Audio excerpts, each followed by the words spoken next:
ආයිබෝවන් මම ජයන්ත ප්‍රේම් ලස්සන කතන්දරයක් කියන්නවම නම් දිනවන්නට භයානක ජීවිතක ඔස්සේ පරිශ්‍රමයක් දැකලා පරිශ්‍රමයක් දරලා මේ ලස්සන කතා බිඳ කියන්න මට අවසරද?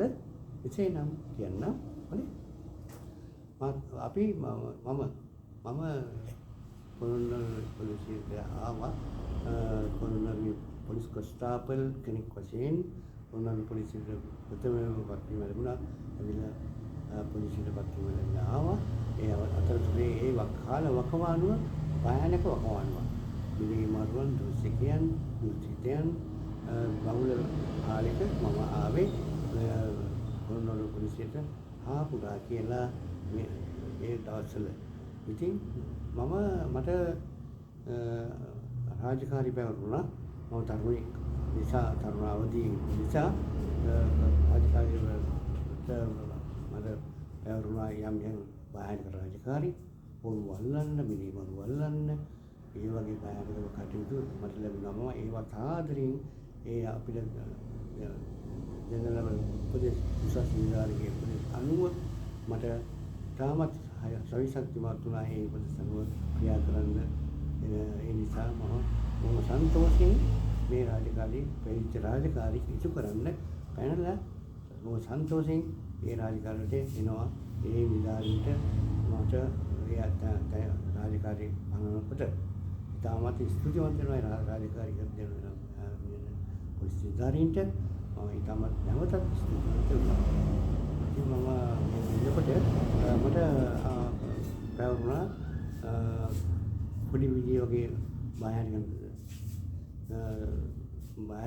හොරුන් මිනිමරුන් ගලන්න මට යම් උපදෙස් සමුව ඒ උසස් නිලධාරීන්ගේ උසස් උපදෙස් සමුව මම ක්‍රියා කරනවා. බොහොම සන්තෝෂයෙන් බොහොම හිනාතුුනේ මම අදවලුත් ඒ වගේමයි.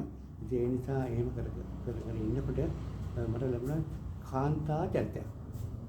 ඒ කාන්තා චරිත මම විනෝදගාමී නිසා මම විනෝද වැඩසටහන් ඉදිරිපත් කරන නිසා අපේ රාජකීය උසස් නිලධාරීන්ගේ මට අත්අඩංගුවට ලස්සනයි මුසුකට වගේ ටයිප් කරලා වගේ හදන්න තියෙන්නේ. ඒ වගේ කෙනෙක් බව ඒ නිලධාරී උපදෙස් මත මම කාන්තා චරිත දවස් 11ක් තැන් කොට මට ගත කරන්න සිදු වුණා රාජකාරිය. ඉතාමත් සන්තෝෂයෙන් මම රාජකාරිය දුකින් නෙවෙයි තරහෙන් නෙවෙයි ඉතාමත් සතුටින් ඉතාමත් කලාත්මකව ඒක මගේ පවරන රාජකාරිය කලාත්මකව හරවගෙන ඉතා කැමැත්තෙන් මේක දැන් පිළිගෙන යනවා. දුන්නේ මට කාන්තා චරිත.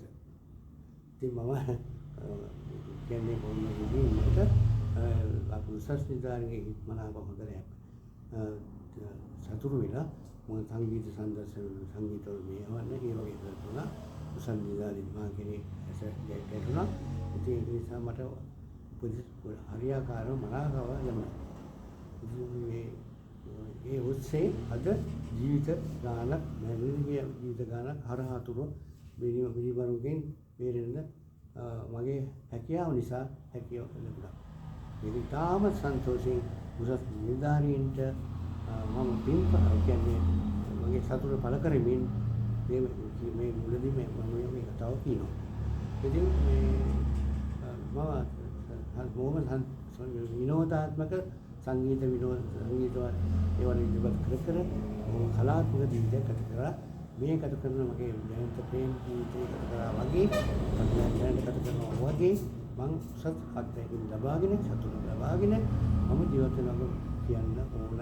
ඔයගොල්ලන් මේ බලන ඕට බලන්න. මට හරි සන්තෝෂයි අපේ උසස් නිලධාරීන්ගේ ඒ උසස් නියෝග ලැබිලා ඒ අයලු ක්‍රියා කරන ලැබීම වල තාමත් ප්‍රසිද්ධ වෙනවා. ආයිබෝවන් ජයශ්‍රී.